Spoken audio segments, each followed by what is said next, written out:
नमस्कार मेरे प्यारे बच्चों, मैं राहुल जलान और स्वागत है आप लोगों का मेरे इस नए वीडियो लेक्चर में। बच्चों, स्वागत की बात करें तो यहाँ दोनों तरह के बच्चों का स्वागत है, एक सीआर का भी और दूसरा भोला का भी। ये सीआर और भोला का कॉन्सेप्ट क्या है, इस बारे में अगर आप लोगों को जानना है तो आप लोगों को पिछला लेक्चर देखना पड़ेगा। पिछला लेक्चर के लास्ट में हम लोगों ने डिस्कस करा था सीआर और भोला के बारे में, और अगर उस लेक्चर को आप लोगों ने देखा होगा तो आप लोगों को पता होगा कि ये जो स्वागत है ये भोला के लिए तरोताजा स्वागत है, क्योंकि वो अभी के अभी वीडियो को देख रहे होंगे। और सीआर जो है इसके लिए ये स्वागत बासी बनेगा। क्यों?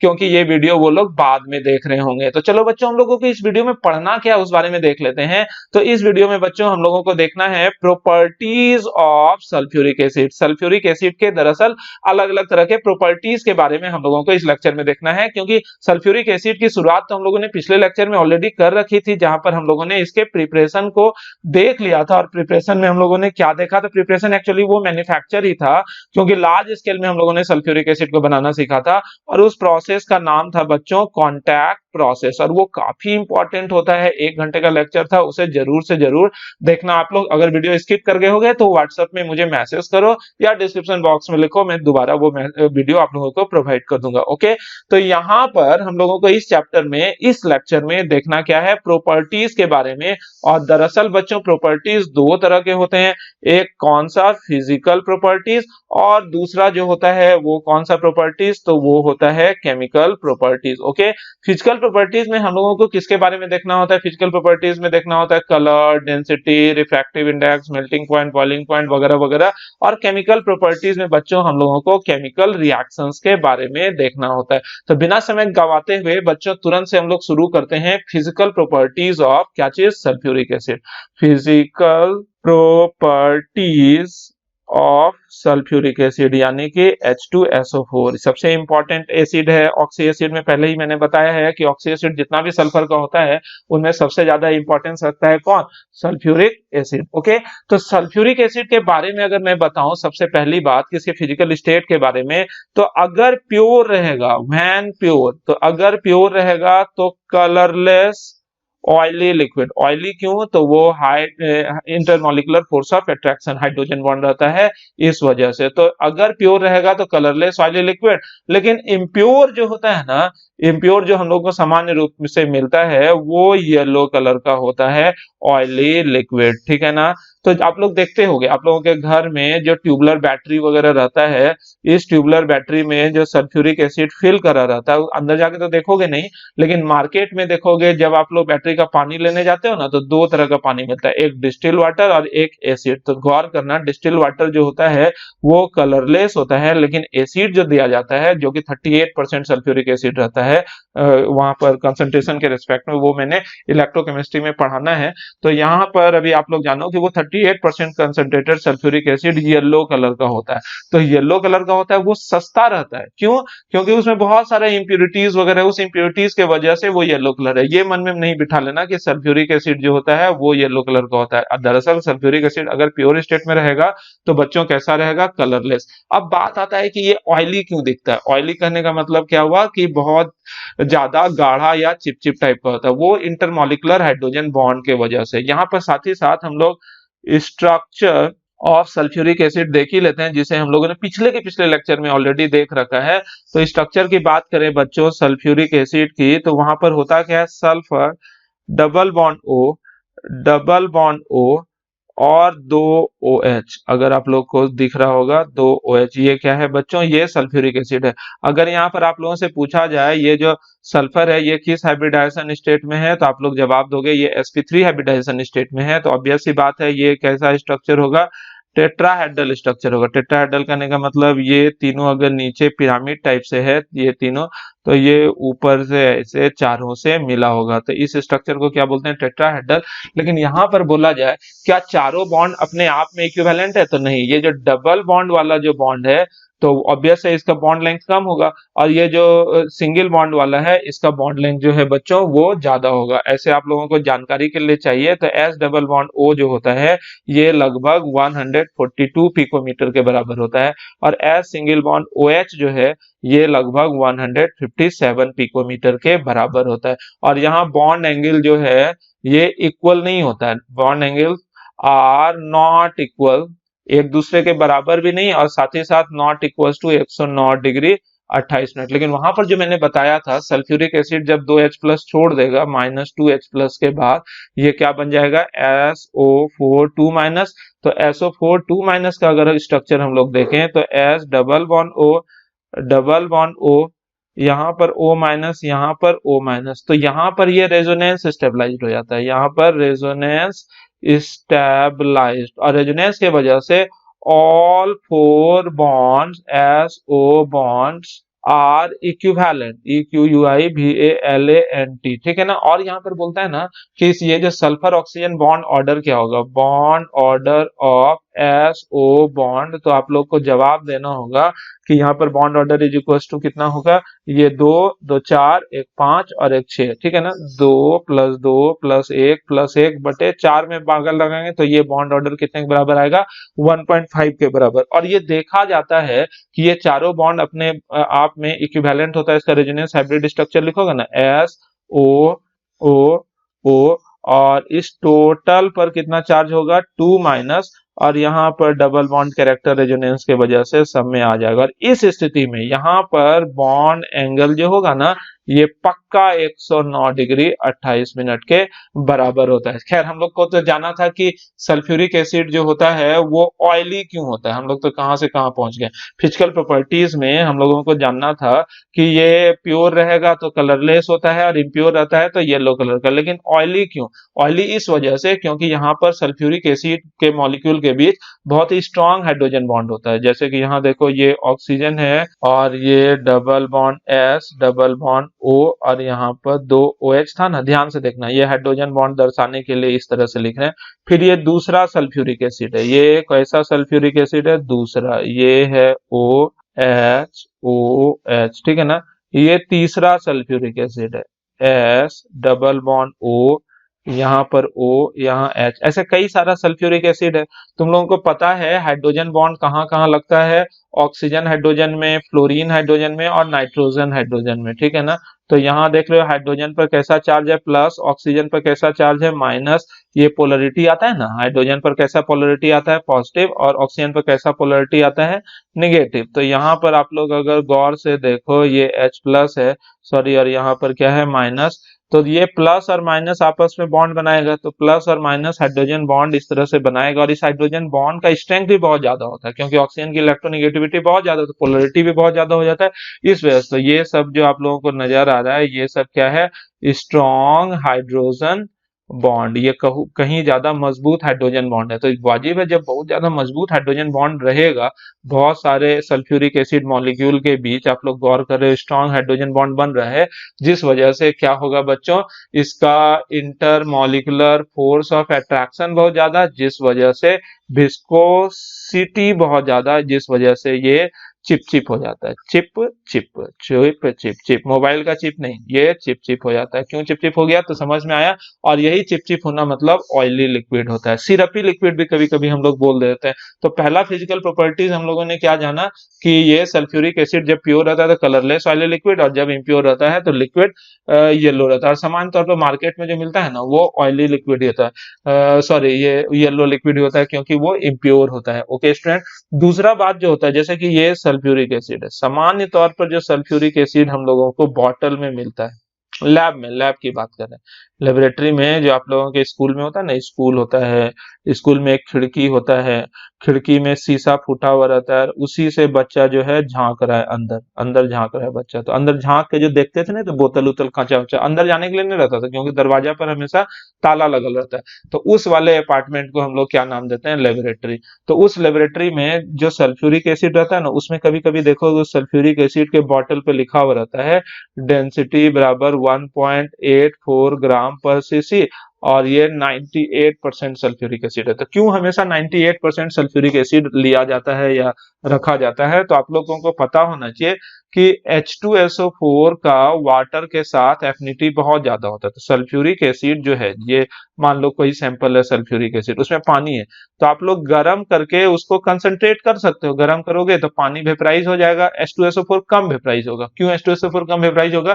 क्योंकि वाटर के रिस्पेक्ट में सल्फ्यूरिक एसिड में ज्यादा इंटरमॉलिक्यूलर फोर्स ऑफ अट्रैक्शन है, तो वाटर का बॉइलिंग पॉइंट जो है वो कम रहता है सल्फ्यूरिक एसिड के रिस्पेक्ट में। तो ऑब्वियस सी बात है, वाटर जल्दी जल्दी वोलेटाइल है, तो H2SO4 के रिस्पेक्ट में वो वेपराइज जाएगा, सल्फ्यूरिक एसिड रह जाएगा, जिसके वजह से H2SO4 का कंसंट्रेशन जो है बढ़ते जाएगा। लेकिन बढ़ते बढ़ते बढ़ते ये मैक्सिमम कहां तक जाता है? 98%। 98% जब सल्फ्यूरिक एसिड हो जाएगा, उसके बाद फर्दर गर्म करने पर और ज्यादा वाटर मॉलिक्यूल निकलेगा नहीं। फिर जो वेपराइजेशन होगा ना, तो H2SO4 और वाटर दोनों वेपराइज होगा सेम रेशियो में, जिस वजह से H2SO4 और वाटर का कंसंट्रेशन सॉल्यूशन में यानी कि लिक्विड में और वेपर में सेम हो जाएगा। तो इस तरह के मिक्सचर को बच्चों हम लोग क्या नाम देते हैं? एजियोट्रोपिक मिक्सचर, जिसके बारे में हम लोगों ने सॉल्यूशन चैप्टर में पढ़ रखा है। और एजियोट्रोपिक मिक्सचर का एक्चुअल डेफिनेशन अगर हम आप लोगों को बोले, तो such type of binary solution of two liquid volatile component that behaves like a pure solvent, जो कि किस तरह से काम करता है बच्चों? प्योर सॉल्वेंट के रूप में, and that distil without changing in their composition, और जो डिस्टिल होता है बिना कंपोजिशन का चेंज होते हुए। और वैसे सॉल्यूशन में मोल फ्रैक्शन जो होता है, जैसे कि लिक्विड में मोल फ्रैक्शन XA और वेपर में मोल फ्रैक्शन अगर X डैश A है, तो XA बराबर X डैश A और XB बराबर X डैश B होता था। यानी कि composition of the two component is same in liquid phase as well as in vapour phase. तो यही है, यहाँ पर 98% सल्फ्यूरिक एसिड जो होता है वो एजियोट्रोपिक मिक्सचर बनाता है। और उस 98% सल्फ्यूरिक एसिड की डेंसिटी जो होती है वो कितना होता है? 1.84 ग्राम पर सीसी। तो यहाँ पर से आप लोगों ने सीखा होगा कि 100% H2SO4 बनाना डिफिकल्ट होता है। यानी कि H2SO4 को कंसंट्रेट करते करते करते सामान्य तौर पर हम लोग मैक्सिमम कंसंट्रेशन कहां तक ले जा सकते हैं बच्चों? 98% तक। और उसकी डेंसिटी याद हो ही गई होगी, 1.84 ग्राम पर सीसी। और ये भी पूछा जाएगा कि कितना percent concentrated sulphuric acid in water behave करता है एजियोट्रोपिक मिक्सचर की तरह। तो आप लोग जवाब दोगे क्या? 98% concentrated sulphuric acid in water act as azeotropic mixture. Okay student, यहाँ पर साथ ही साथ ये 98% सल्फ्यूरिक एसिड की डेंसिटी तो याद हो गई, इसकी बॉइलिंग पॉइंट भी हम लोग याद कर लेते हैं। ये 621 केल्विन है। वाटर का बॉइलिंग पॉइंट कितना होता है? 373 केल्विन। तो इससे देखो कितना ज्यादा है। क्यों इतना ज्यादा बॉइलिंग पॉइंट होता है? तो इसका जवाब होता है कि वेरी स्ट्रॉन्ग H बॉन्ड या इंटरमॉलिक्यूलर फोर्स ऑफ अट्रैक्शन जो सल्फ्यूरिक एसिड में रहता है ना, तो इस वजह से सल्फ्यूरिक एसिड का बॉइलिंग पॉइंट बहुत ज्यादा हो जाता है। ठीक है बच्चों, अब आते हैं सॉल्युबिलिटी पर। अभी तक हम लोगों ने क्या देखा? फिजिकल स्टेट के बारे में जाना। और अब हम लोग देखते हैं बच्चों सॉल्युबिलिटी ऑफ सल्फ्यूरिक एसिड। तो इसमें तो कोई शक शंका है ही नहीं। सल्फ्यूरिक एसिड जो होता है highly soluble in water. Sulphuric acid H2SO4 is highly क्या? ट्रीमेंडसली बोल सकते हैं जी, है चलो, हाईली सॉल्युबल इन वाटर। और कहा? इन ऑल प्रोपोर्शन, PROPORTIONS की मतलब हर एक मात्रा में पानी में वो घुलेगा सल्फ्यूरिक एसिड, हर एक मात्रा में। यानी कि जैसे होता है ना कि 100 ग्राम पानी है, 100 ग्राम पानी है, उसमें अगर NaCl की सॉल्युबिलिटी पूछे तो NaCl भी हाईली सॉल्युबल है। लेकिन क्या है ना, 100 ग्राम में NaCl ज्यादा से ज्यादा 36 ग्राम घुलता है। 36 ग्राम से ज्यादा अगर 40 ग्राम आप लोग घुला दोगे नहीं घुलेगा, 4 ग्राम नीचे बैठ जाएगा। लेकिन सल्फ्यूरिक एसिड में क्या होता है? All proportion. ऑल प्रोपोर्शन करने का मतलब क्या है? कि 100 ग्राम पानी में आप लोग 99 ग्राम सल्फ्यूरिक एसिड मिला सकते हो। और इवन 100 ग्राम सल्फ्यूरिक एसिड में 99 ग्राम H2O भी मिला सकते हो। मतलब कुछ भी, मतलब जो दोनों का कोई भी कंपोजिशन, मतलब ऑल प्रोपोर्शन मतलब कुछ भी। 1 ग्राम पानी में 1 लाख ग्राम आप सल्फ्यूरिक एसिड भी मिला सकते हो, कुछ भी कर सकते हो। कहने का मतलब समझे ना, यहाँ पर ये कोई लिमिट नहीं है। H2SO4 और वाटर का दोस्ती इतना खतरनाक होता है कि दोनों एक दूसरे में कोई लिमिट उमिट नहीं लगाता है, दोनों कोई भी कितना भी हम लोग घुला सकते हैं। ओके स्टूडेंट, तो समझे। लेकिन यहाँ पर इंपॉर्टेंट बात क्या रहता है? यहाँ पे इंपॉर्टेंट बात रहता है कि अगर लेबोरेटरी में आप लोगों को सल्फ्यूरिक एसिड दिया हुआ है और आप लोगों को डाइल्यूट करना है, H2SO4 है और इसमें पानी मिलाना है, दो काम कर सकते हैं। यानी कि डाइल्यूशन के लिए H2SO4 में पानी मिला सकते हैं, या दूसरा काम क्या कर सकते हैं कि पहले से पानी ही ले लें और उस पानी में हम लोग H2SO4 मिलाएं। तो ये तो वही वाला बात हो गया कि तरबूजा को चाकू पर रखो या तरबूजा पर चाकू गिराओ, कटेगा तो तरबूजा। यहाँ पर वो वाला बात नहीं होता, यहाँ पर कहानी कुछ और हो जाता है। जैसे कि मन में आता है ना कि नींबू को पानी में मिलाएं या पानी को नींबू में मिलाएं, बनेगा तो नींबू है पानी, ऐसा कुछ नहीं है यहाँ पर।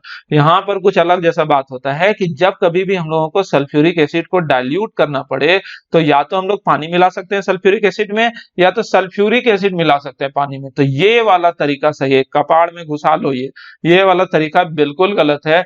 कभी भी लेबोरेटरी में जैसे सल्फ्यूरिक एसिड में पानी मिलाओगे ना तो ये विस्फोट होगा। तो क्या होगा, आप यहाँ पर जैसे खड़े होकर पानी मिला रहे हो, गर्दन यहाँ लगा हुआ है तो पानी मिला रहे, विस्फोट होगा, एक आध H2SO4 का छींटा आप लोग के चेहरा पर पड़ा जहाँ, तो मुंह कान झरक जाएगा कि नहीं झरक जाएगा। तो इस वजह से ऐसा काम नहीं करते हैं। लेकिन सल्फ्यूरिक एसिड को बूंद बूंद स्लोली अगर यहाँ डालोगे तो क्या होगा, H2SO4 का वाटर में एडिशन हाईली एक्सोथर्मिक होता है, हाईली एक्सोथर्मिक। तो बहुत ज्यादा हीट जो रिलीज होता है ना, तो यहाँ पर जो बहुत ज्यादा पानी है वो पानी बहुत ज्यादा हीट को बर्दाश्त कर लेता है, जिस वजह से यहाँ गर्म तो होता है लेकिन वो गर्मी जो है ये वाटर बर्दाश्त कर लेता है, जिससे विस्फोट या फिर बहुत तरह का डैमेज या एक्सीडेंट होने का चांसेस नहीं बनता है। तो याद हुआ बच्चों, क्या करते हैं हम लोग ड्यूरिंग डाइल्यूशन, किसका dilution, dilution of H2SO4 we add H2SO4 in water, हम लोग पानी में H2SO4 मिलाते हैं but not water in H2SO4। Okay, लेकिन ये जो we add H2SO4 in water यहाँ पर लिखे हैं ना, we add H2SO4 in water, slowly लिखना जरूरी है। ये नहीं कि सर बोले थे H2SO4 के पानी में मिलाने, ये पानी है, एक बाल्टी लाए H2SO4 और सीधे लो उड़ाल दिए भड़ाम, तो भड़ाम हो जाएगा तो फिर सर भी भड़ाम। तो ऐसा नहीं करना बच्चों, ठीक है ना, क्योंकि जो बहुत ज्यादा हीट रिलीज होता है इस दौरान, उस हीट को भी मैनेज करना जरूरी होता है। अब ये जो H2SO4 वाटर के साथ बहुत ज्यादा एफिनिटी रखता है, इसी का वजह होता है कि जब कभी हम लोगों के शरीर पर H2SO4 गिर जाए, जैसे H2SO4 हाथ वाथ पर गिर गया, समझे, तो क्या होगा, फफोला एकदम जला देता है, स्किन को पूरी तरह से जला देता है, मुंह पर, मतलब समझ नहीं, बहुत गलत बात। तो यहाँ पर क्या होता है, H2SO4 जैसे देख ही रहे होगे, बहुत सारे मूवीज वगैरह भी आता है।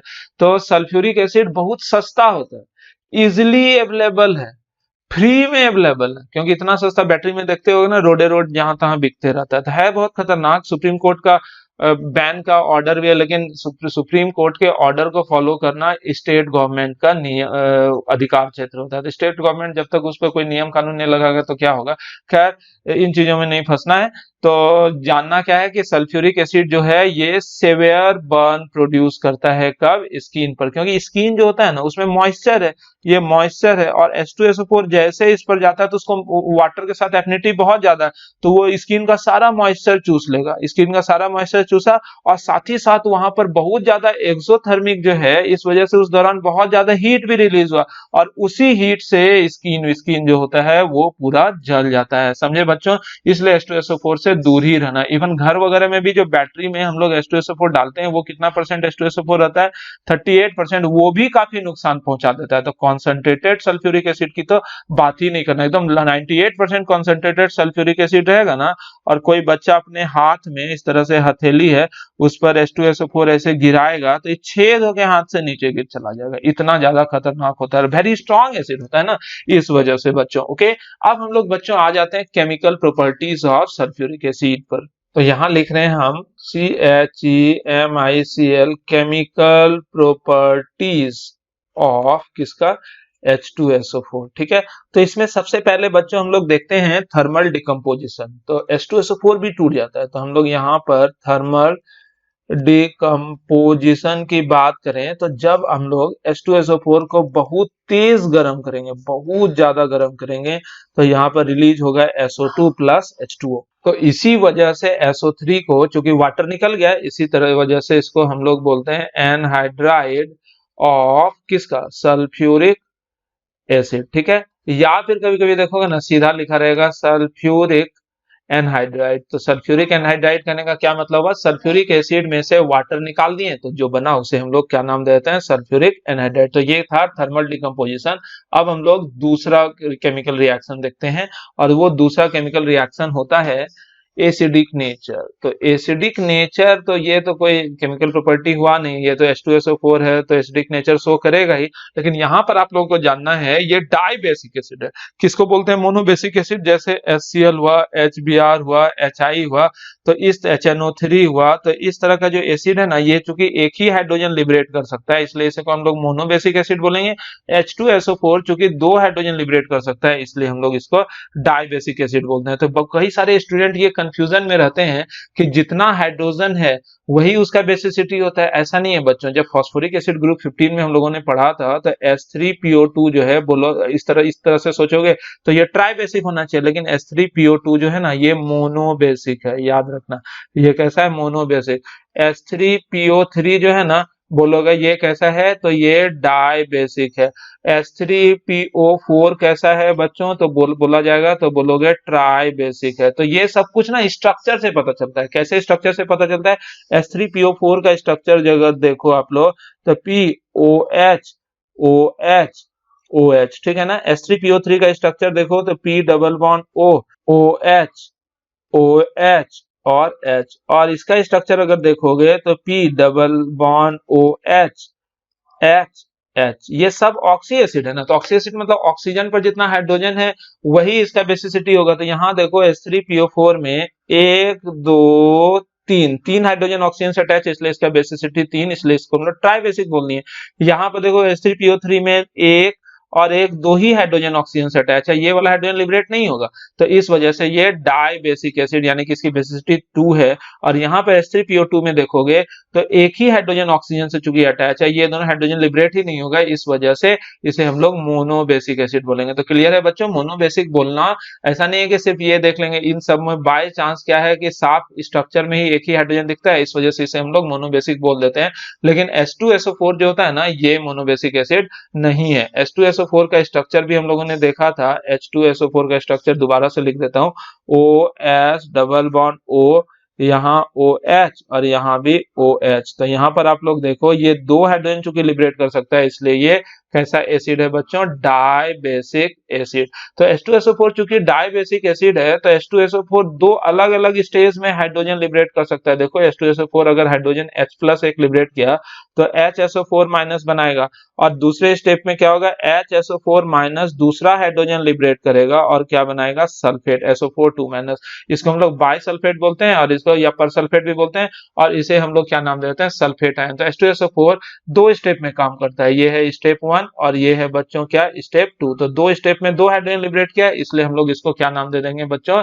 Dibasic acid. तो फर्स्ट स्टेज में जो हाइड्रोजन लिबरेट किया तो उसका आयनाइजेशन कांस्टेंट बहुत ज्यादा होता है, इवन 1 × 10⁻³ देख के भी लग रहा है खतरनाक, 1000 के आसपास। एक से बड़ा हुआ तो यही बहुत बड़ा एसिड होता है, तो यहाँ तो एक से बड़ा है क्या? एक से बहुत बड़ा है।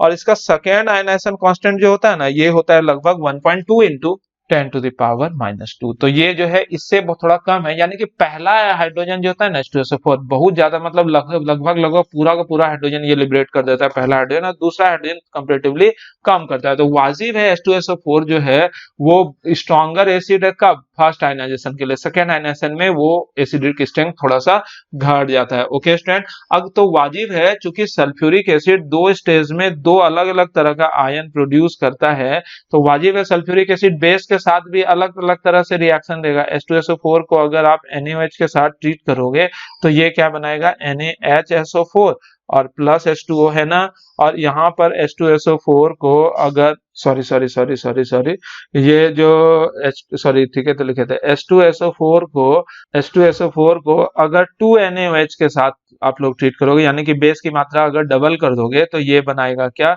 Na2SO4 और प्लस 2H2O। तो इससे क्या पता चल रहा है? इससे पता चल रहा है कि H2SO4 दो सीरीज का सॉल्ट बनाएगा, एक सोडियम सल्फेट और एक सोडियम परसल्फेट या बाइसल्फेट हम लोग इसको बोल देते हैं। ओके स्टूडेंट, तो ये क्यों बताओ, तो इसमें कौन सा सॉल्ट ज्यादा मात्रा में बनेगा? अगर बोला जाए कि NaOH का मात्रा जो हम लोग यहाँ पर इस्तेमाल किए हैं उसका मात्रा लिमिटेड है, तो NaOH का मात्रा लिमिटेड रहेगा तो NaHSO4 ज्यादा मात्रा में बनेगा। लेकिन ये मत सोचना कि चूंकि इसका आयनाइजेशन कांस्टेंट 1 × 10⁻³ था, ज्यादा था, इसका आयनाइजेशन कांस्टेंट 1.2 × 10⁻² था, बहुत कम था, तो ये कम बनेगा, ये ज्यादा बनेगा, ऐसा नहीं है। ये निर्भर करता है NaOH के अवेलेबिलिटी पर। NaOH जितना ज्यादा सप्लाई करोगे, ऑब्वियस सी बात है, H2SO4 पूरा का पूरा खर्च होकर Na2SO4 में भी कन्वर्ट हो सकता है। यहाँ पर कोई और बेस भी हम लोग ले सकते थे, जैसे KOH भी ले सकते थे, CaOH भी ले सकते थे, और इवन वीक बेस जो है NH3 के साथ भी ये सिमिलर रिएक्शन करता है। क्यों? क्योंकि H2SO4 खुद इतना तगड़ा है कि बेस के स्ट्रॉन्गर या वीकर होने से इसको कोई फर्क पड़ता है कि नहीं पड़ता है? नहीं पड़ता है। अब बच्चों हम लोग तीसरे प्रॉपर्टी पे आते हैं। पहला प्रॉपर्टी हम लोगों ने क्या देखा था? डिसोसिएशन। दूसरा प्रॉपर्टी हम लोगों ने क्या देखा था? Acidic nature. और तीसरा प्रॉपर्टी जो होता है वो है dehydrating agent. As dehydrating agent ये किस तरह से काम करता है बच्चों? डिहाइड्रेटिंग एजेंट की तरह। क्यों?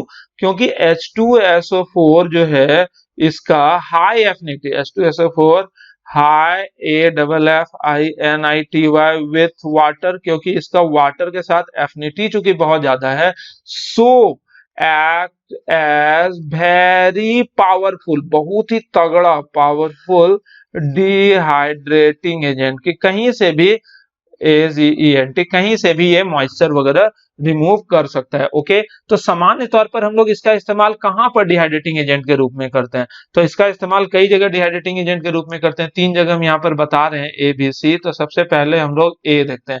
A जो होता है कई तरह के गैस से मॉइस्चर रिमूवल के लिए, कई तरह के गैस से मॉइस्चर रिमूवल के लिए हम लोग इसका इस्तेमाल करते हैं। तो कौन कौन सा गैस सामान्य तौर पे इस्तेमाल करते हैं? तो सीधी सी बात है कि हम लोग वैसा गैस इस्तेमाल करेंगे जो H2SO4 से रिएक्ट करे कि नहीं करे? नहीं करे। जैसे कि हो सकता है CO2, ठीक है, SO2, हो सकता है HCl, हो सकता है Cl2। तो इस तरह के गैस को जो कि खुद एसिडिक है, ये खुद या तो एसिडिक है या नॉट रिएक्ट विथ H2SO4, तो इस तरह के गैस को अगर हम लोग कॉन्सेंट्रेटेड सल्फ्यूरिक एसिड से पास करेंगे ना, इसको हम लोग किसके थ्रू पास करते हैं?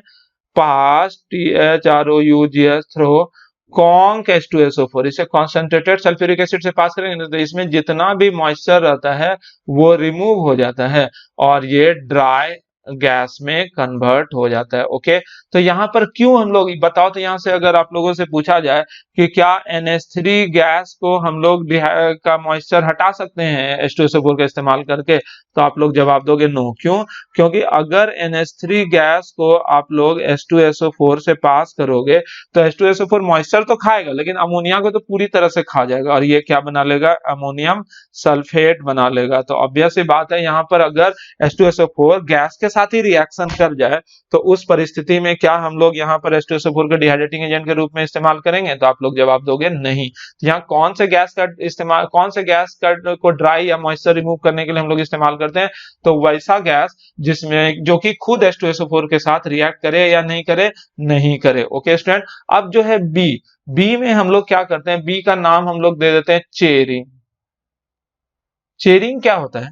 तो चेरिंग होता है कि अगर कॉन्सेंट्रेटेड सल्फ्यूरिक एसिड को तुम लोग ट्रीट करोगे किसके साथ? तो carbon rich compounds, carbon rich substances. क्या होता है कार्बन रिच सब्सटेंसेस? जैसे कि आपका हो गया पेपर, है ना, वुड, सुगर, इस तरह का सब्सटेंस जो है जिसमें बहुत ज्यादा मात्रा में कार्बन है, उस तरह के सब्सटेंस को जैसे तुम कार्बन कॉन्सेंट्रेटेड सल्फ्यूरिक एसिड के साथ ट्रीट करोगे तो देखना उससे मॉइस्चर वाइस्चर निकल गया, जितना वाटर होता है उसका चूस लेता है H2SO4 और बच जाएगा क्या? Black mass of carbon, black mass of carbon. और इसी प्रक्रिया को हम लोग क्या नाम दे देते हैं बच्चों? इसी प्रक्रिया को हम लोग बोल देते हैं चेरिंग। यानी कि जब हम लोग सल्फ्यूरिक एसिड को carbon rich substances like paper, would, sugar, pulp वगैरह अदर सब्सटेंस जिसमें बहुत ज्यादा कार्बन उसके साथ ट्रीट करोगे तो वो ब्लैक मास ऑफ कार्बन बचेगा। ये उसी तरह जलाने वाला बात हुआ, जैसे कि ये पेपर का टुकड़ा है, आप लोग बुक है नहीं पढ़ने का मन है, पढ़ने का मन नहीं है, पेपर पर ना धीरे धीरे आप सल्फ्यूरिक एसिड जो है सल्फ्यूरिक एसिड गिरा दो। सल्फ्यूरिक एसिड जैसे गिराओ देखना ये जल भून के सिर्फ काला काला बच जाएगा, काला काला राख जैसा, तो वही ब्लैक मास ऑफ कार्बन बचा। तो इसी प्रक्रिया को हम लोग क्या नाम देते हैं? चेरिंग। ये सामान्य तौर पर शुगर के साथ ये वाला एक्सपेरिमेंट करा जाता है कि जैसे शुगर का फॉर्मूला क्या होता है? C12H22O11। इसको जैसे तुम लोग किसके साथ ट्रीट करोगे? कॉन्क H2SO4 के साथ ट्रीट करोगे तो क्या होगा? ये जो कार्बन है ना, 12 कार्बन अपना रह जाएगा और यहाँ बच क्या जाएगा, ये 11H2O। 11H2O दिखा बच्चों, यहाँ पर क्या हुआ कि ये 12 कार्बन, ये जो है ब्लैक मास जो है कार्बन का, ये हुआ क्या कि इस शुगर में से या सुक्रोज जिसको बोल सकते हो, उससे वाटर पूरी तरह निकाल दिया। ये कौन, सल्फ्यूरिक एसिड, तो बच गया ब्लैक मास ऑफ कार्बन। तो इसी प्रक्रिया को बच्चों हम लोग क्या नाम देते हैं, चेयरिंग। तीसरा जो सी ऑप्शन रहता है, यानी कि जहां पर H2SO4 डिहाइड्रेटिंग एजेंट की तरह काम करता है, वहां पर क्या करते हैं हम लोग, फॉर्मिक एसिड, इस तरह के एसिड को क्या बोलते हैं बच्चों, फॉर्मिक एसिड या ऑक्जेलिक एसिड, या और भी कई तरह का एसिड होता है, जैसे कि ये फॉर्मिक एसिड था और ये क्या था बच्चों, this is what, this is oxalic acid. तो इस तरह के सब्सटेंस को जैसे तुम ट्रीट करोगे, किसके साथ, कॉन्क H2SO4 के साथ, इस तरह के सब्सटेंस को किसके साथ ट्रीट करोगे, कॉन्क H2SO4 के साथ, तो ये वाटर निकाल लेगा। देखो यहाँ से OH और यहाँ से H, तो ये वाटर मान लो निकल गया, तो क्या बच गया है बच्चों, दिख रहा होगा तुमको, कार्बन मोनोऑक्साइड और प्लस H2O, तो ये कार्बन मोनोऑक्साइड बना जाता है। वाटर जो है इसको तो चूस लिया कौन, सल्फ्यूरिक एसिड, तो बच क्या जाएगा, कार्बन मोनोऑक्साइड। यहाँ पर भी वाटर निकल जाता है, यहाँ OH और H निकल गया, तो बच क्या जाता है, यहाँ पर दोनों बनता है, CO2 भी बनता है और CO भी बनता है। यहाँ क्या बन गया, CO plus CO2 plus H2O, तो ये वाटर तो चूस लिया कौन, सल्फ्यूरिक एसिड, तो बच क्या जाएगा, CO प्लस CO2। तो आप लोगों से कभी पूछा जाए कि ये फॉर्मिक एसिड को जब कभी हम लोग कौन सल्फ्यूरिक एसिड के साथ ट्रीट करते हैं तो कौन सा गैस मिलता है, तो कार्बन मोनोऑक्साइड। जब हम लोग ऑक्जेलिक एसिड को कौन सल्फ्यूरिक एसिड के साथ ट्रीट करते हैं तो कौन सा गैस मिलता है, तो जवाब दोगे कार्बन मोनोऑक्साइड और कार्बन डाइऑक्साइड दोनों। अब बच्चों हम लोग नेक्स्ट प्रॉपर्टी पर आते हैं, तो नेक्स्ट प्रॉपर्टी है ऑक्सीडाइजिंग बिहेवियर। ओके, तो ऑक्सीडाइजिंग बिहेवियर, तो वहां पर डिहाइड्रेटिंग एजेंट वाले में एक बात याद रखना कि H2SO4 कौन सा, कॉन्सेंट्रेटेड सल्फ्यूरिक एसिड ही वहां पर डिहाइड्रेटिंग एजेंट की तरह काम करता है। तो उसी तरह ऑक्सीडाइजिंग बिहेवियर भी हम लोग बात जब करेंगे तो वो कॉन्क H2SO4 के लिए बात करेंगे। तो conc H2SO4 very strong oxidising agent की तरह काम करता है। क्यों, क्योंकि यहाँ पर सल्फर अपने मैक्सिमम ऑक्सीडेशन स्टेट +6 में है, तो सल्फर खुद रिड्यूस हो सकता है, रिड्यूस इटसेल्फ, नहीं कि सल्फर क्योंकि हाईएस्ट ऑक्सीडेशन स्टेट में खुद रिड्यूस हो सकता है, so act as good oxidising agent. इसी वजह से ये बहुत ही तगड़ा ऑक्सीडाइजिंग एजेंट की तरह काम करता है। क्लियर है, H2SO4।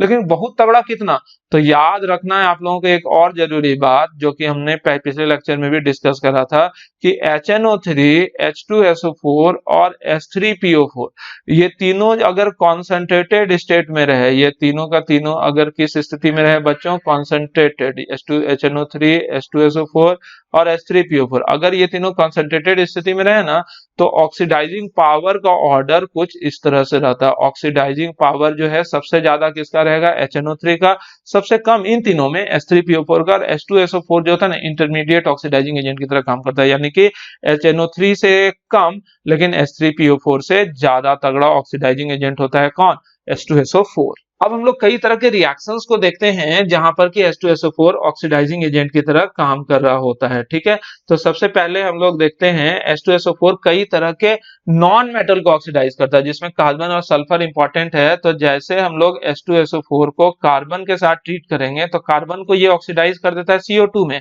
और खुद रिड्यूस हो जाता है SO2 में, और बाकी वाटर उटर तो बैलेंस करने के लिए लगेगा ही। यहाँ पर देखना सल्फर का ऑक्सीडेशन स्टेट +6 है, कार्बन का ऑक्सीडेशन स्टेट 0 है, और यहाँ कार्बन का हो गया +4 और यहाँ सल्फर का भी हो गया +4। तो यहाँ गौर करो, कार्बन 0 से +4 हुआ तो ये खुद ऑक्सीडाइज हो गया, सल्फर +6 से +4 हो गया तो ये क्या हो गया बच्चों, रिड्यूस हो गया। तो क्या गौर कर रहे हो, जो खुद रिड्यूस हुआ वो किस तरह से काम करेगा, ऑक्सीडाइजिंग एजेंट की तरह। यहाँ पर बैलेंस अगर करके देखो, बैलेंसिंग आप लोगों को करना है, हर जगह बता रहे हैं, बैलेंसिंग करके सीखना भी तो है। तो बैलेंसिंग करके सीखना है तो थोड़ा सा इस वाले में हिंट भी कर देते हैं कि H2SO4 यहाँ 6 से 4 हुआ, तो इसमें चेंज इन ऑक्सीडेशन नंबर कितना हुआ, -2 का, और यहाँ ऑक्सीडेशन जो हुआ है वो क्या है, 0 से 4 यानी कि +4 का। तो दोनों को बराबर करने के लिए इसमें 2 से मल्टीप्लाई करना होगा और इसमें कितने से मल्टीप्लाई करना होगा, 1 से बच्चों, है कि नहीं। तो बताओ, तो इसमें 2 से मल्टीप्लाई कर देंगे तो क्या हो जाएगा, ट्वाइस ऑफ H2SO4 प्लस इसमें 1 से करेंगे तो C से क्या बन जाएगा, CO2 प्लस 2SO2 और प्लस हाइड्रोजन बैलेंस कर देंगे, अपने आप 2H2O हो जाएगा। तो ये ऑलरेडी हम लोगों को मिल गया क्या, बैलेंस्ड केमिकल रिएक्शन इस तरह से। लेकिन बैलेंस आप लोगों को करना है, ये मैं नहीं करके आप लोगों को दूंगा। यहाँ पर ऑक्सीडाइजिंग पावर का और भी कई तरह का रिएक्शन है, तो उसमें दूसरा रिएक्शन मैंने जैसे बताया कि एक तो कार्बन का ऑक्सीडेशन पढ़ना है और दूसरा हम लोगों को पढ़ना है सल्फ्यूरिक एसिड सल्फर को कैसे ऑक्सीडाइज करेगा। तो याद रखना, इसमें कोई कंफ्यूजन नहीं है, ये सल्फर को ऑक्सीडाइज करके SO2 में कन्वर्ट करता है और बैलेंस करने के लिए SO2। तो यहाँ पर देखोगे ये सल्फर +6 में, ये सल्फर 0 में और ये सल्फर +4 में दिख रहा है तुम लोगों को। तो यहाँ +6 से +4 हुआ, तो बताओ तो ये रिडक्शन हुआ कि ऑक्सीडेशन हुआ? रिडक्शन। और ये 0 से +4 हुआ तो ये क्या हो गया बच्चों? ऑक्सीडेशन। क्योंकि H2SO4 खुद रिड्यूस हुआ है तो इसलिए ये ऑक्सीडाइजिंग एजेंट की तरह काम कर रहा है बच्चों। यहाँ पर अगर हम लोग बैलेंस कर लें तो बैलेंस करना और भी आसान होता है। तो यहाँ क्या हो जाएगा, आप लोग बैलेंस कर लेना, ये 16H2SO4 होगा प्लस S8 प्लस से बन जाएगा 24SO2 और प्लस 16H2O। लेकिन बैलेंस जो आप लोगों को रिडॉक्स रिएक्शन वाले मेथड से करना है और वो सीखना है, वो इसका बैलेंसिंग का एक वीडियो ऑलरेडी पुराना, बहुत सारा पुराना वीडियो पड़ा हुआ है ये YouTube चैनल पर, आप लोग वहां से भी देख सकते हो। ठीक है बच्चों, अब हम लोग तीसरा ऑक्सीडाइजिंग बिहेवियर की बात करें तो ये HBr को अगर हम लोग H2SO4 कॉन्क सल्फ्यूरिक एसिड के साथ ट्रीट करेंगे तो इसको ऑक्सीडाइज कर देता है बच्चों, क्या चीज में? ब्रोमीन में, और खुद SO2 और H2O में कन्वर्ट हो जाता है। तो इसको भी बैलेंस करोगे, इसका बैलेंसिंग तो सीधे नजर आ रहा है, यहाँ पर 2HBr कर देना और बाकी जगह सिर्फ यहाँ पर 2H2 होगा, ये ऑलरेडी बैलेंस्ड है। ओके, दूसरा जो है H2S गैस को भी ये ऑक्सीडाइज करता है। डी में अगर हम लोग तो H2S को जैसे H2SO4 के साथ आप लोग ट्रीट करोगे तो H2S जो होता है वो सल्फर में ऑक्सीडाइज हो जाता है, H2SO4 खुद रिड्यूस हो जाता है SO2 में, और H2O अपना बैलेंस करने के लिए हम लोग यहाँ पर लिख देते हैं, यहाँ 2 कर देंगे तो ऑलरेडी ये बैलेंस हो गया बच्चों। यहाँ पर सल्फर -2 में है, यहाँ पर सल्फर +6 में है, दिख रहा होगा आप लोगों को, और यहाँ पर सल्फर 0 में है और यहाँ पर सल्फर +4 में। आप लोगों से अगर पूछा जाए तो ये -2 से 0 हो गया तो देखो तो ऑक्सीडाइज हुआ ना, और ये +6 से हो गया +4 तो ये रिड्यूस हो चुकी है, ये खुद रिड्यूस हुआ है बच्चों, इस वजह से ये खुद कैसा काम करेगा? ऑक्सीडाइजिंग एजेंट की तरह काम करेगा। ओके बच्चों, तो याद रखना बच्चों, यहाँ पर वो जो अभी कुछ देर पहले पढ़ रहे थे ना कि H2SO4 डिहाइड्रेटिंग एजेंट की तरह काम करता है, तो वहां पर तुम लोगों को लिखना है H2S गैस जो होता है ना, ये भी तो H2S गैस ही है ना, तो ये H2S गैस जो होता है, ये गैस कैन नॉट बी, यहाँ पर लिख लेना आप अच्छे से कहीं पर नोट देके, H2S can not be DRIED dried with conc H2SO4 as dehydrating agent। और यही सब क्वेश्चन है, जितना भी इनऑर्गेनिक का किसी भी लेवल का एग्जाम है ना, हर एग्जाम में ये सब क्या लिख रहे हैं, ये सब किसी न किसी साल का क्वेश्चन आया हुआ है कि H2S को क्या हम लोग इनमें से कौन सा गैस जिसको हम लोग H2SO4 का इस्तेमाल करके ड्राई नहीं कर सकते हैं, तो वो H2S याद रखना होगा। क्योंकि ऐसे देख के लगता है कि H2S जो है वो नॉन मेटल के साथ हाइड्रोजन है तो ये एसिडिक है, पढ़े थे ना, ये ग्रुप 16 का हाइड्राइड ही तो पढ़े थे, भूल गए तुम लोग। ग्रुप 16 का हाइड्राइड था H2O, H2S, H2Se, H2T, ये वगैरह H2PO, तो बताया था H2O न्यूट्रल होता है और ये सब का सब एसिडिक हाइड्राइड है, नहीं है एसिडिक है, एसिडिक स्ट्रेंथ नीचे बढ़ता है, वहां पर शुरू में ही पढ़े थे। तो उस सोच के अनुसार देखोगे तो H2S चूंकि एसिडिक है तो एसिड जो है तो वो उसका हम लोग एसिड के साथ इस्तेमाल, H2SO4 भी एसिड है तो उसके साथ हम लोग इस्तेमाल करके इसको ड्राई कर सकते हैं, लेकिन यहाँ पर वो कॉन्सेप्ट नहीं चलेगा। क्यों? क्योंकि H2SO4 देख रहे हो कि भले एसिडिक है लेकिन H2SO4 उसको ऑक्सीडाइज कर सकता है, यानी कि केमिकल रिएक्शन में भाग ले सकता है, इसलिए H2S गैस को हम लोग डिहाइड्रेट नहीं कर सकते हैं by using what? H2SO4 as dehydrating agent. Okay, तो अब हम लोग देखते हैं मेटल्स वगैरह, METLs, मेटल्स को कैसे ऑक्सीडाइज करते हैं। तो इसमें भी दो ही वो मेटल अपने को पढ़ना है, एक कॉपर और दूसरा लेड। तो कॉपर में ध्यान रखना, कॉपर को अगर H2SO4 के साथ ट्रीट करोगे और वो डाइल्यूट सल्फ्यूरिक एसिड है तो याद रखना नो रिएक्शन होगा, यानी कि डाइल्यूट सल्फ्यूरिक एसिड में ताकत नहीं है कि वो कॉपर को ऑक्सीडाइज कर देगा, क्योंकि copper almost non Nobel metal की तरह काम करता है। लेकिन कॉपर को अगर तुम लोग कॉन्सेंट्रेटेड सल्फ्यूरिक एसिड के साथ ट्रीट करोगे तो कॉपर ऑक्सीडाइज हो जाता है CuSO4 में और ये खुद SO2 प्लस H2O, ठीक है ना। तो ये बैलेंस भी है, सिर्फ यहाँ पर 2 कर देना और यहाँ पर भी 2 कर देना, ये ऑलरेडी बैलेंस हो जाएगा। तो याद रखना ये भी इंपॉर्टेंट रिएक्शन है, ये भी अक्सर देखने को मिलता है कि कॉपर को अगर डाइल्यूट सल्फ्यूरिक एसिड के साथ ट्रीट करोगे तो कोई भी रिएक्शन नहीं होगा, लेकिन कॉपर को अगर कॉन्सेंट्रेटेड सल्फ्यूरिक एसिड के साथ ट्रीट करोगे तो रिएक्शन हो जाएगा। सिमिलरली लेड को भी अगर डाइल्यूट सल्फ्यूरिक, इसमें लेड में ऐसा नहीं होता, लेड में डाइल्यूट भी ले सकते हो और कॉन्सेंट्रेटेड भी ले सकते हो, लेकिन डाइल्यूट लोगे ना तो स्लो रिएक्शन होगा, कॉन्सेंट्रेटेड के साथ फास्ट रिएक्शन होगा। लेड जो है ये ऑक्सीडाइज हो जाता है PbSO4 plus SO2 plus 2H2O, ठीक है ना, यहाँ भी हम लोग 2 लिख देते हैं। तो क्लियर है बच्चों। तो इस तरह से हम लोग देखेंगे कि लेड और कॉपर को हम लोग किस तरह से ऑक्सीडाइज करते हैं। ये ऑक्सीडेशन वाला ना याद करना और रिवीजन करना जरूरी होता है। तो ठीक है, एक बार बच्चों 2 मिनट समय लेते हुए याद कर लेते हैं। हम लोग यहाँ पर क्या देखें, मेटल का ऑक्सीडेशन, नॉन मेटल का ऑक्सीडेशन और कंपाउंड का ऑक्सीडेशन, ठीक है ना, इस तरह से याद करेंगे तो इजी लगेगा। मेटल में हम लोग 2 ही देखें, कॉपर और लेड। कॉपर को अगर डाइल्यूट सल्फ्यूरिक एसिड के साथ ट्रीट करेंगे तो क्या हो जाएगा बच्चों, नो रिएक्शन। कॉपर को अगर कॉन्सेंट्रेटेड सल्फ्यूरिक एसिड के साथ ट्रीट करेंगे तो CuSO4 प्लस SO2 और प्लस H2O। यहाँ पर देखो कॉपर 0 से पहले 0 ऑक्सीडेशन स्टेट में था, अब +2 में हो गया, तो मतलब ऑक्सीडाइज ही तो किया। और इसको डाइल्यूट या फिर कॉन्सेंट्रेटेड H2SO4 किसी के भी साथ ट्रीट करोगे तो ये PbSO4 plus SO2 plus H2O में कन्वर्ट हो जाता है। तो मेटल के साथ रिएक्शन याद हुआ। नॉन मेटल में बच्चों 2 ही तो पढ़ा हम लोगों ने, कार्बन और सल्फर। कार्बन या सल्फर को अगर कॉन्क H2SO4, यहाँ कंसंट्रेटेड, ये डाइल्यूट के साथ रिएक्शन नहीं देता, याद रखना। कॉन्सेंट्रेटेड सल्फ्यूरिक एसिड के साथ अगर ट्रीट करोगे तो ये बनेगा CO2 plus SO2 plus H2O, और यहाँ पर सिर्फ SO2 प्लस H2O याद रहेगा, क्योंकि ये कॉपर को ऑक्सीडाइज कर देता है CO2 में और खुद रिड्यूस हो जाता है SO2 में। ये सल्फर को ऑक्सीडाइज कर देता है SO2 में और खुद रिड्यूस भी हो जाता है क्या चीज में, SO2 में। कंपाउंड में बच्चों हम लोगों ने पढ़ा HBr और H2S। तो HBr को ऐसे HI को भी करता है, HI भी लिख ही देते हैं यहाँ पर। तो HBr को अगर कॉन्सेंट्रेटेड H2SO4 के साथ तुम लोग ट्रीट करोगे, कॉन्सेंट्रेटेड H2SO4 और कॉन्सेंट्रेटेड H2SO4 के साथ, तो याद रखना HBr ऑक्सीडाइज हो जाएगा Br2 में, यानी कि HBr में -1 है, यहाँ 0 हो गया, और साथ में SO2 प्लस H2O। उसी तरह आयोडीन को भी ट्रीट करोगे तो ये I2 plus SO2 plus H2O में कन्वर्ट हो जाएगा, और H2S जो होता है ये sulphur plus SO2 plus H2O में कन्वर्ट हो जाएगा। तो इस वजह से ये दोनों तो लिक्विड होता है, H2S गैस होता है, इस गैस का मॉइस्चर हम लोग नहीं हटा सकते हैं बाय यूजिंग कॉन्क H2SO4, क्योंकि मॉइस्चर हटाने के साथ साथ ये H2S को भी खा जाएगा। ओके स्टूडेंट, अब हम लोग देखते हैं H2SO4 का कुछ सॉल्ट के साथ रिएक्शन, ठीक है ना। यहाँ पे ये अलग रिएक्शन हो गया, reaction of H2SO4 with some salts, कि कई तरह के सॉल्ट के साथ हम लोग रिएक्शन देखते हैं सल्फ्यूरिक एसिड का। ओके बच्चों, यहाँ पर जो रिएक्शंस होगा ना उसको हम लोग 2 कैटेगरी में बांटते हैं, एक डाइल्यूट सल्फ्यूरिक एसिड के साथ रिएक्शन देखते हैं और एक कॉन्सेंट्रेटेड सल्फ्यूरिक एसिड के साथ रिएक्शन देते हैं। डाइल्यूट वाला पहले लिख रहे हैं, तो सल्फ्यूरिक एसिड कई तरह के सॉल्ट, जैसे कि Na2CO3 लिख दिया, तो ये क्या हो गया बच्चों, कार्बोनेट। NaHCO3 लिख दिया, ये क्या हो गया बच्चों, बाइकार्बोनेट।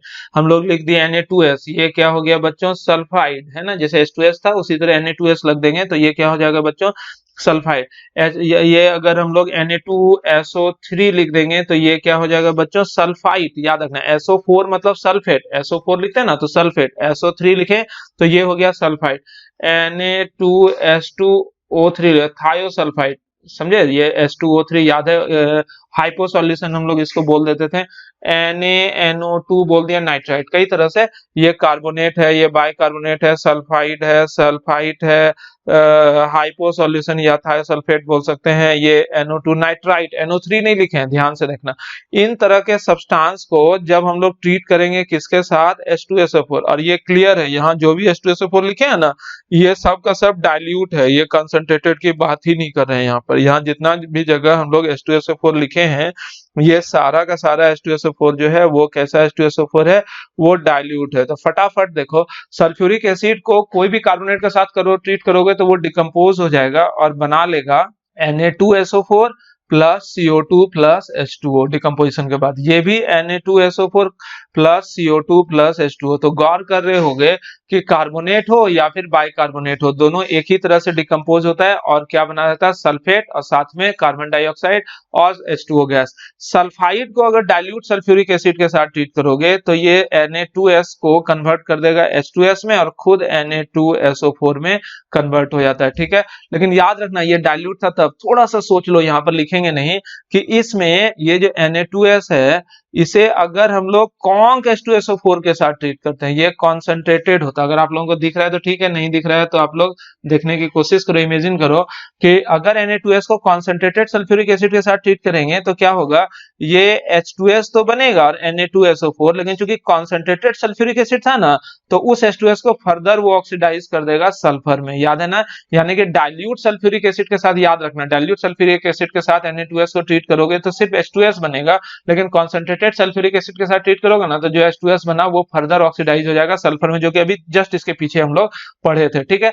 अब Na2SO3 है बाइसल्फाइड, इसको अगर H2SO4 के साथ ट्रीट करोगे बच्चों तो यहाँ Na2SO4 तो बनेगा, लेकिन साथ में SO2 प्लस H2O बनेगा, याद रखना। याद हुआ कि जब हम लोग सल्फाइड को ट्रीट करते हैं डाइल्यूट सल्फ्यूरिक एसिड के साथ, सल्फेट बनेगा और साथ में SO2 गैस जो होता है वो भी निकल जाता है। लेकिन थायोसल्फाइड यानी हाइपो सॉल्यूशन को अगर डाइल्यूट सल्फ्यूरिक एसिड के साथ ट्रीट करेंगे तो ये क्या प्रोडक्ट देगा, तो Na2SO4 तो बनेगा और साथ में SO2 plus S plus H2O, याद रहेगा, यहाँ सल्फर डाइऑक्साइड बनेगा और साथ में सल्फर भी प्रोड्यूस होगा, बहुत इंपॉर्टेंट है, याद रखना।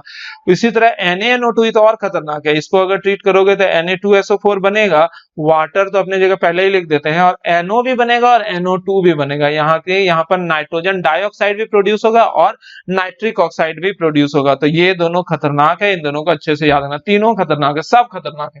खतरनाक क्या होता है, जो रिएक्शन आ जाए एग्जाम में तो वही खतरनाक है। तो एक बार याद कर लेते हैं, कार्बोनेट को डिकम्पोज करोगे तो CO2H2O, बाइकार्बोनेट को डिकम्पोज करोगे तो क्या होगा, CO2H2O सेम ही रिजल्ट देगा। Na2S को ट्रीट करोगे तो H2S देगा, लेकिन अगर यहाँ डाइल्यूट के बजाय कॉन्सेंट्रेटेड सल्फ्यूरिक एसिड रहता है तो H2S फर्दर ऑक्सीडाइज होकर सल्फर बन जाता है। Na2SO3 को अगर ट्रीट करोगे डाइल्यूट सल्फ्यूरिक एसिड के साथ तो वहां जो बनवे किया साथ में SO2। थायोसल्फेट को अगर तुम ट्रीट करोगे H2SO4 के साथ तो SO2 के साथ साथ सल्फर भी प्रोड्यूस करेगा, और सोडियम नाइट्राइट को अगर तुम डाइल्यूट सल्फ्यूरिक एसिड के साथ ट्रीट करोगे तो यहाँ नाइट्रोजन डाइऑक्साइड के साथ साथ नाइट्रिक ऑक्साइड भी बनेगा, है ना बच्चों। तो ये सारा रिएक्शन जो था, ये सारा रिएक्शन किसके लिए था, ये डाइल्यूट वाले के साथ था। कौन सा H2SO4, ये जितना भी H2SO4 लिखे हैं ना ये सब का सब डाइल्यूट है। अब हम लोग देखते हैं बच्चों कॉन्सेंट्रेटेड सल्फ्यूरिक एसिड के साथ अलग अलग तरह का सॉल्ट जो है वो कैसे कैसे रिएक्शन देता है। तो सबसे पहले हम लोग अलग अलग तरह का सॉल्ट यहाँ पर लिख लेते हैं, हैंग करने लगता है ज्यादा देर होता है तो। जैसे कि हम लोग लिख लेते हैं गड़बड़ हो जा रहा है, हैंग कर जा रहा है, फिर से लिखते हैं CaCl2, ये भी एक सॉल्ट है, सही है ना बच्चों। दूसरा सॉल्ट हम लोग लिख रहे हैं CaF2, तीसरा सॉल्ट हम लोग लिख रहे हैं CaBr2, चौथा सॉल्ट लिख रहे हैं CaI2, ओके। इसी तरह और भी सॉल्ट लिख रहे हैं हम लोग KNO3, इसी तरह और भी लिख रहे हैं CH3COOK, इसी तरह और भी सॉल्ट लिख रहे हैं CaC2O4, ये ऑक्सलेट है, याद रखना, C2O4 ऑक्सलिक एसिड होता था, COOH, ऐसा कई तरह का सॉल्ट हम लोग लिख सकते हैं।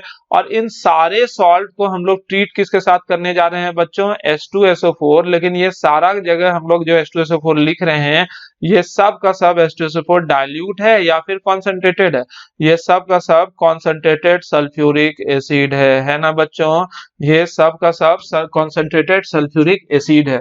तो जब हम लोग कैल्शियम क्लोराइड को कॉन्सेंट्रेटेड सल्फ्यूरिक एसिड के साथ ट्रीट करेंगे तो कुछ नहीं होगा, क्या होगा, CaCl2 जो है ये CaSO4 बनाएगा और साथ में क्या दे देगा, HCl, ठीक है ना। CaF2 क्या देगा, CaSO4 देगा, साथ में HF। तो वही चीज यहाँ भी होगा, CaSO4 प्लस HBr, ये जो है CaSO4 प्लस HI, ठीक है। तो यहाँ पर ध्यान देखना, थोड़ा सा ध्यान देना बच्चों, और थोड़ा सा घबराना नहीं, यहाँ पर कुछ नया बात बताने जा रहे हैं कि ये HCl, HF, HBr, HI, ये जो भी चीज प्रोड्यूस होगा, यहाँ पर याद रखना, यहाँ CaF2 की बजाय कोई और सॉल्ट भी हो सकता है, जैसे NaCl हो सकता है, NaBr हो सकता है, NaF, NaBr, NaI, किसी भी तरह का क्लोराइड है, फ्लोराइड है, ब्रोमाइड, आयोडाइड है। यहाँ कैल्शियम या पोटेशियम ये सब मत देखना, ये कोई भी सॉल्ट यहाँ के है तो कोई भी सॉल्ट है किसी भी इस तरह के एसिड का, तो इसको जब हम लोग ट्रीट करते हैं सल्फ्यूरिक एसिड के साथ तो ये सॉल्ट रेस्पेक्टिव एसिड में कन्वर्ट हुआ, और ये जो है ये सब का सब वेपर है मान लो, तो ये कलरलेस वेपर है। ये कैसा वेपर है बच्चों? कलरलेस वेपर है। लेकिन HCl और HF की कहानी क्या है? HCl और HF यहीं पर रुक जाता है, लेकिन HBr और HI चूंकि कॉन्सेंट्रेटेड सल्फ्यूरिक एसिड है, तो ये कॉन्क H2SO4 के साथ फर्दर ऑक्सीडाइज हो जाएगा। क्या चीज में? ब्रोमीन में और आयोडीन में। और ब्रोमीन जैसे बनेगा तो ये रेडिश ब्राउन कलर में कन्वर्ट हो जाएगा। आयोडीन जैसे बनेगा ये डीप या पर्पल वॉयलेट में कन्वर्ट हो जाएगा। समझे? याद रहेगा बच्चों कि जैसे हम लोग CaBr2 को कॉन्क H2SO4 के साथ ट्रीट करेंगे, पहले कलरलेस वेपर बनेगा HBr का, जो अपने आप फर्दर कन्वर्ट हो जाएगा रेडिश ब्राउन कलर के गैस में, जो कि ब्रोमीन गैस होगा। उसी तरह CaI2 को कॉन्क H2SO4 के साथ ट्रीट करोगे तो वो HI तो बनाएगा, लेकिन HI के साथ साथ वहां पर HI कलरलेस है, जो कि बाद में फर्दर वॉयलेट कलर में कन्वर्ट हो जाता है due to oxidation of HI into I2। Okay, लेकिन HCl और HF में ऐसी कहानी देखने को मिलती है कि नहीं मिलती है बच्चों? नहीं मिलती है। तो उसी अब हम लोग आगे बढ़ते हैं। तो KNO3 या NaNO3 इस तरह का कोई भी नाइट्रेट वाला सॉल्ट है। वहां पिछले में देखे थे नाइट्राइट था। नाइट्राइट को अगर डाइल्यूट सल्फ्यूरिक एसिड के साथ ट्रीट करें तो वहां NO और NO2 दोनों बने थे, लेकिन नाइट्रेट को अगर हम लोग H2SO4 के साथ ट्रीट करेंगे ना तो बन जाएगा क्या? K2SO4 और प्लस HNO3, यहाँ नाइट्रिक एसिड बन जाएगा। ऐसा क्या होता है? नाइट्रेट को क्यों नहीं ऑक्सीडाइज करता? तो याद है शुरू में ही बोले थे कि H2SO4 ऑक्सीडाइजिंग एजेंट है, लेकिन नाइट्रिक एसिड से कमजोर है। तो नाइट्रिक एसिड को ऑक्सीडाइज करने का ताकत इसमें है ना, ये क्योंकि इससे तो कमजोर है, इसका बाप है ये HNO3। तो HNO3 को फर्दर थोड़े ना ऑक्सीडाइज करेगा, सिर्फ सॉल्ट को एसिड में कन्वर्ट कर देगा। ठीक है ना? यहाँ NaNO3 भी रहता तो यहाँ पर क्या हो जाता है? HNO3। CNO3 रहता तो भी HNO3 रहता, यहाँ पर सिर्फ CaSO4 यानी कि जो कैटायन है उसके अनुसार यहाँ पर सल्फेट बन जाता है। इसी तरह अगर बच्चों हम लोग CH3COOK है, इसको सल्फ्यूरिक एसिड के साथ ट्रीट करेंगे तो यहाँ पर भी कुछ नहीं होता है, यहाँ पर भी सिर्फ ये CH3COOH में कन्वर्ट हो जाएगा, यानी कि पोटेशियम या सोडियम जो भी रहेगा उसको हाइड्रोजन से रिप्लेस हो जाएगा, और यहाँ पर K2SO4 Na2SO4 या CaSO4 जो भी रहता सॉल्ट उसके अनुसार सल्फेट बन जाता। ये ऑक्जेलिक एसिड को अगर सल्फ्यूरिक एसिड के साथ ट्रीट करोगे तो ये CaSO4 अपना निकल गया, Ca जो है SO4 के साथ 2 हाइड्रोजन इधर चला जाएगा तो क्या बन गया? H2C2O4। H2C2O4 को खुल के लिखेंगे तो COOH। तो ये यहाँ पर रुकेगा नहीं, ये आगे जाएगा, क्योंकि यहाँ पर जब चेयरिंग वगैरह पढ़े थे तो याद होगा कि ऑक्जेलिक एसिड को फर्दर अगर कॉन्क H2SO4 के साथ ट्रीट करेंगे तो डिहाइड्रेशन होगा, वाटर निकलेगा और वहां कार्बन मोनोऑक्साइड और CO2 गैस दोनों प्रोड्यूस होता है ना बच्चों? तो कई तरह का रिएक्शन भरा पड़ा है सल्फ्यूरिक एसिड का, क्योंकि इसे हम लोग किंग ऑफ केमिकल्स भी बोलते हैं।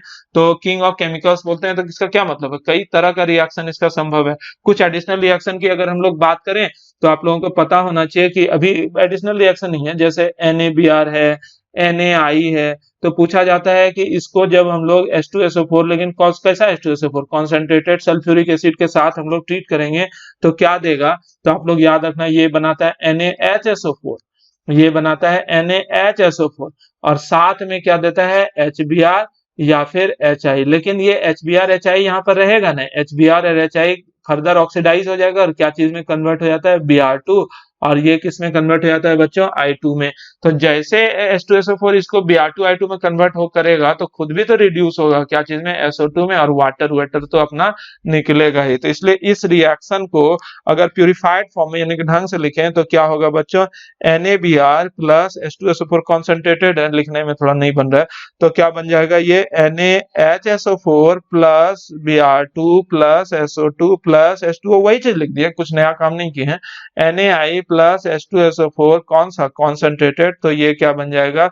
NaHSO4 plus I2 plus SO2 plus H2O। तो बहुत मेहनत लगता है बच्चों वीडियो बनाने में, मेहनत लगता है। इस मेहनत का यूटिलाइजेशन या बेनिफिट तब होगा जब आप लोग भी ढंग से, प्यार से, इज्जत से इन सारी वीडियोस को देखो और याद भी करते चले जाओगे तब, अदरवाइज कोई फायदा नहीं होने जा रहा है।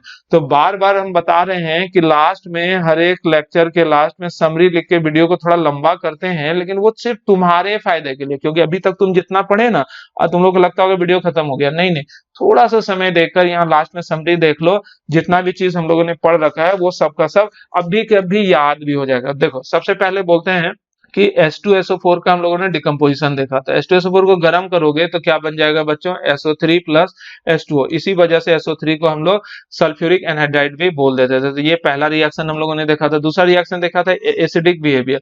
एसिडिक बिहेवियर में देखा था कि H2SO4 दो स्टेज में अब H प्लस छोड़ता है, HSO4 माइनस, और फिर HSO4 माइनस जो है वो H plus plus SO4 2 minus में कन्वर्ट होता है। तो इसमें आयनाइजेशन कांस्टेंट जो होता था वो होता था 1 इंटू 10⁻3, और इसमें जो आयनाइजेशन कांस्टेंट होता था 1.2 इंटू 10⁻2।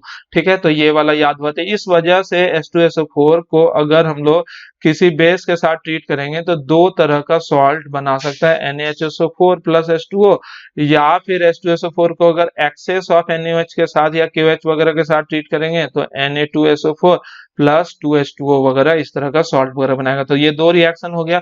अब हम लोग तीसरे रिएक्शन की बात करें तो तीसरे रिएक्शन में हम लोग डिहाइड्रेटिंग एजेंट वाला बात देखा था। लेकिन कौन सा H2SO4 डिहाइड्रेटिंग एजेंट की तरह काम करता है, concentrated sulphuric acid dehydrating agent की तरह काम करता है। तो उसमें सबसे पहले हम लोग देखे थे कि कुछ कुछ गैस जैसे CO2, SO2, सॉरी कॉमा है, CO2, SO2, HCl, क्लोरीन, इस तरह का गैस जो कि रिएक्ट नहीं करे सल्फ्यूरिक एसिड के साथ, तो इस तरह के गैस में मौजूद मॉइस्चर को हम लोग हटा सकते हैं। क्या चीज का इस्तेमाल करके, सल्फ्यूरिक एसिड का।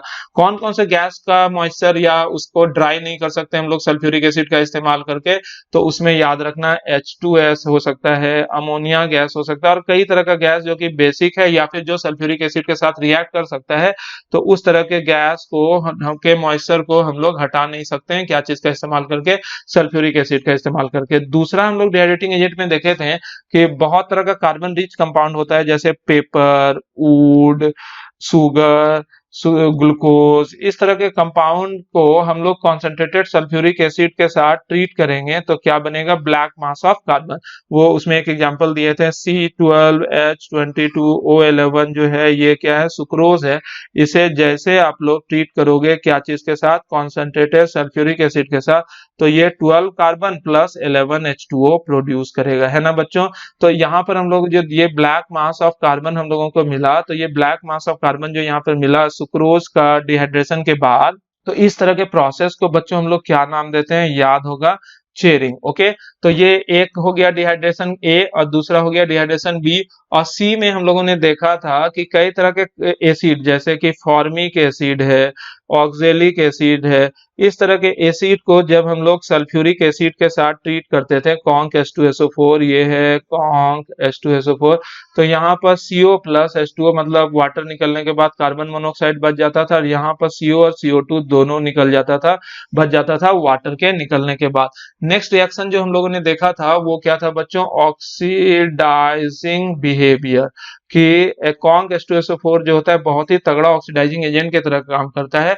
उसमें हम लोगों ने देखा था मेटल के साथ, जैसे कॉपर है, लेड है, तो कॉपर तो सिर्फ कॉन्क H2SO4 के साथ ही रिएक्ट करेगा, डाइल्यूट सल्फ्यूरिक एसिड के साथ ट्रीट करोगे तो वहां रिएक्शन होगा नहीं। कॉन्क H2SO4 के साथ बच्चों रिएक्ट करवाओगे तो ये क्या बनाएगा, CuSO4 plus SO2 plus H2O। Lead को अगर कॉन्क या डाइल्यूट किसी के साथ ट्रीट करोगे तो ये तुम्हारा बना देगा PbSO4 plus SO2 plus H2O। यहाँ क्या देख रहे हैं, सल्फ्यूरिक एसिड खुद रिड्यूस हो जाता है SO2 में, और लेड कॉपर वगैरह को कॉपर सल्फेट या Pb सल्फेट में कन्वर्ट कर देता है। यहाँ पर एक रिएक्शन और लिख दे रहे हैं बच्चों कि अगर हम लोग PbO2 को ट्रीट करेंगे सल्फ्यूरिक एसिड के साथ तो क्या बनेगा, ध्यान से देखना, ये नया चीज वहां पर लिखने छूट गया था। PbO2 को अगर हम लोग सल्फ्यूरिक एसिड के साथ ट्रीट करेंगे तो ये क्या बनेगा, PbSO4 तो बनेगा, SO2 भी बनेगा, ठीक है ना।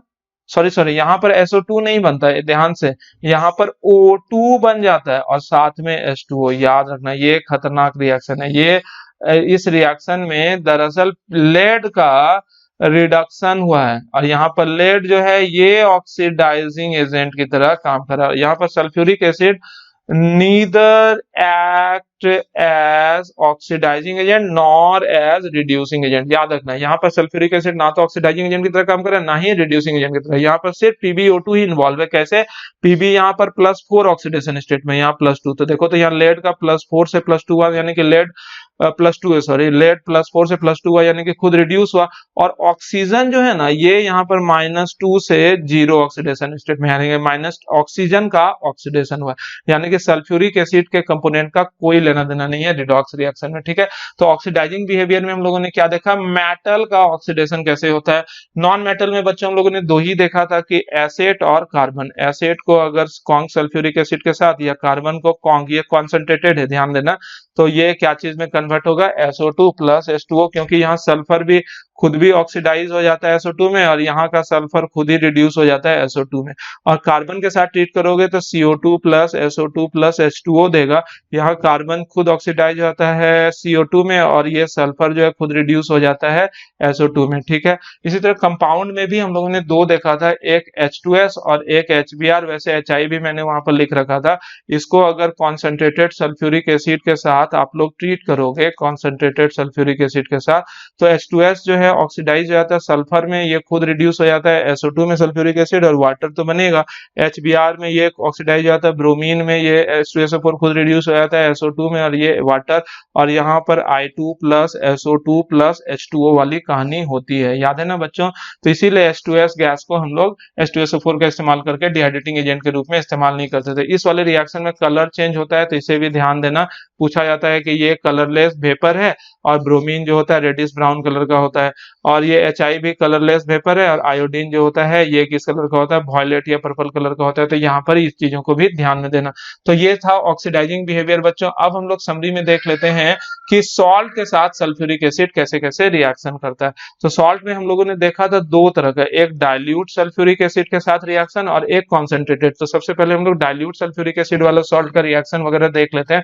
तो उसमें हम लोगों ने लिखा था sodium carbonate, sodium bicarbonate, Na2S देखा था, Na2SO3 रखा था, Na2H2O3 रखा था और NaNO2 को देखा था। तो इन सारे तरह के सॉल्ट को जब आप H2SO4 के साथ ट्रीट करोगे, H2SO4 मतलब क्या, सल्फ्यूरिक एसिड। लेकिन ये कैसा सल्फ्यूरिक एसिड है बच्चों, कंसंट्रेटेड या फिर डाइल्यूट, तो ये सब का सब कंसंट्रेटेड सल्फ्यूरिक एसिड है। तो कंसंट्रेटेड सल्फ्यूरिक एसिड के साथ जब ट्रीट करोगे तो ये खुद Na2SO4 में कन्वर्ट होता है, तो इसलिए हर जगह लिख दे रहे हैं Na2SO4।